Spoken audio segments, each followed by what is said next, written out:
We are down to the midterm wire here, and the polls remain tight in some key races across this country. The final NBC News Wall Street Journal national poll of the midterms, there it is right there, it finds Democrats with a 7-point edge, with 50% of likely voters say they prefer a Democratic-controlled Congress. We made a word cloud. We made a word cloud out of that poll. There it is right there, and it shows what voters from each party, what message they'd like to send with their votes. The more a word or phrase is used, the louder it appears there in that cloud that you just saw there. For Republicans, we see, and if we can bring that cloud back up, there it is right there. For Republicans, we see immigration, do your job, work together. For Democrats, a lot of emphasis on Trump, but also health care. Work together. Those words featured prominently. Let's bring in Ben LeBeau, former National Press Secretary for Barack Obama's 2012 re-election campaign, and Democratic strategist Chris Kofinis as well. Chris does a lot of polling too. Chris, a lot of the differences in those word clouds, but work together, that was prominent in both. Voters who say that they're tired of the divisions that we see in this country, how might those voters use their votes tomorrow evening? How might that play out? Well, you know, it was interesting in the focus groups and stuff that we've done, you know, during this cycle. What we saw was kind of a commonality amongst all voters was this desire for a change. They're tired of the division. They're tired of the dysfunction. They put a lot of that, if not most of the blame, on the president. And I think his rhetoric and his kind of closing argument has kind of fed that in a weird way. The American people, especially I think in this election, even more so than most of a typical midterm, I think want real solutions, issue-based candidates. And I think that's why certain Democrats in traditional, let's say, red states or very competitive states are doing pretty well. You know, look at a state like Florida. You know, Andrew Gillum is running a fantastic campaign in a really strong spot because of the kind of campaign that he's running. And I think that I think is the major distinction between, I think, these two parties going into tomorrow night or tomorrow. The question is it going to be about reinforcing anger or reinforcing hope, reinforcing rhetoric or reinforcing issues? And I've got to believe, based on at least what I'm seeing, that's why you're seeing more of a push and more of a wave, if you will, towards Dem candidates. Mr. LeBeau, that Republican word cloud that we just showed, one of the things that we found interesting, support Trump. Those words, they don't appear as prominently in that word cloud there as some of the issues. What does that tell you about this president's popularity right now in his own party? Well, he's at 39% approval rating right now. It's the worst rating in recent history for a president going into their first midterms. And he may not have lost the core of his base, but he's closing here on a message of fear and racism.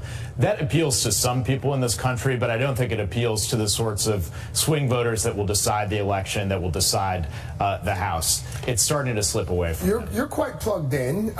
Trend lines right now. What are you seeing? What are you hearing? What are folks on the ground telling you about the state of this race right now? Yeah, well, look, your generic ballot showed it. Look, Democrats are up nationwide a bit, but when you go down to the individual races, they're very tight. A lot of them are within the margin of error when we're talking about the House or we're talking about the Senate. So you have to look at early voting trends. We've got 2 times as many voters that have voted early as the last midterms. That's good for the challenging party. That should be good for the Democrats this time around. But millennial turnout was a little bit soft in 2016. The turnout models were wrong.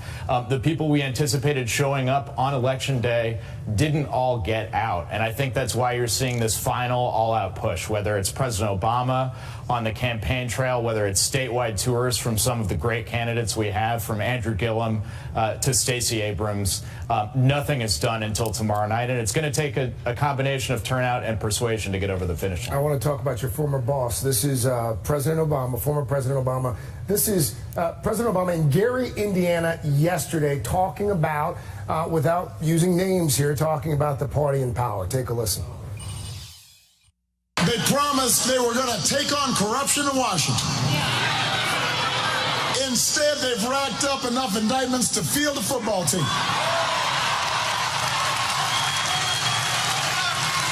Nobody in my administration got indicted. You watched your former boss out there, I imagine, over the past week or two, and you thought what? Look, you know, the 10-year anniversary of Barack Obama's election as president was yesterday. I think he's been sensitive to leave oxygen in the room for new leaders in the party to emerge so that we have a great candidate that can take on Donald Trump in the next 2 years. But nobody can close like Barack Obama, and he's going to those districts that helped him win the presidency in 2008 and 2012. He can win over suburban women. He can make sure that millennials show up. And I think he's going to help close the margin in important races like we saw him out in the Senate race in Indiana yesterday and closing for some of the House candidates in Virginia today. Chris, let's talk about Missouri. It's razor thin there. Claire McCaskill appears to be in some trouble. I know that you talked to voters there. The Missouri Senate race, by the way, it's a margin of error contest. McCaskill leading Josh Hawley by, I believe, 3 percentage points. What did voters there tell you? It was about the issues. You know, what's interesting about Missouri is, in particular, we were talking to a lot of, you know, if you will, left-leaning voters, Democrat voters. They really were just, you know, again, tired of what they saw as kind of this pervasive dysfunction. They were focused on basically 3 big issues. Healthcare, number 1. You've seen that, I think, play across the entire country. Education was number 2, and number 3 was wages. This notion about the argument, I think, is one of the most misinterpreted points in this election. Republicans keep saying, or some Republican operatives keep saying, well, you know, the president should have focused more on the economy. Here's the problem with that. If you actually talk to voters and you actually scratch past those numbers, what you see is an economy that has not worked for most. What you see is an economy that is still where you have tens of millions of people working 2 or 3 jobs. And I think when you factor that in, you kind of bleeds into this frustration where these voters are sitting there looking at, you know, whether it is a TV show or the business shows, and everyone's telling them how great the economy is, and they're like talking about, what are you talking about? My healthcare costs are going up. Yeah. My prescription drug prices are going up. I don't feel it. And I think that's also feeding this kind of desire for a change. But in terms of specific about Missouri, you got 2, I think, strong candidates to their both bases party. It's going to be, that one I think is going to be very close, and it's really tough to call right now. Chris Kofinis, always good to have you, my friend. Thank you so much. Bill LeBolt, hope you'll come back. Always enjoy your perspective as well. Thank you so much. Thanks for having me.